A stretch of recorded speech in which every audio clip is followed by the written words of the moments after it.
ভাই সব সময় খাই, ভালো লাগে। যখন থেকে 60 টাকা ছিল তখন থেকে খাচ্ছি, এখন 120 টাকা, এখনও খাচ্ছি।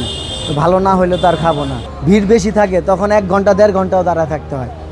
তো পাবলিক মজার জন্য দাঁড়ায় থাকে, মজা না হইলে দাঁড়ায় থাকতো না। আমি আসছি টাঙ্গাইল গোপালপুর থেকে।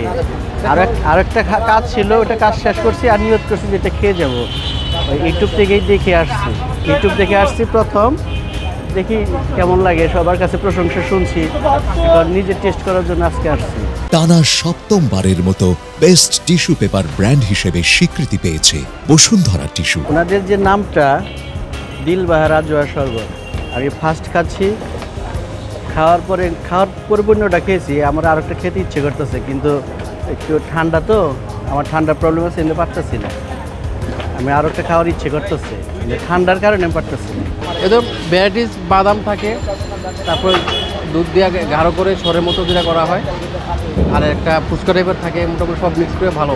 এটার ভিতরে দুধ আছে, মালাই আছে, জাফরান আছে, কিশমিশ আছে, খেজুর আছে, কর্নফ্লেক্স আছে, অনেক ধরনের জিনিস থাকে ইত্যাদি, আরও অনেক ধরনের জিনিস, অনেক কিছু সংমিশ্রণে এটা শরবতটা তৈরি হয়।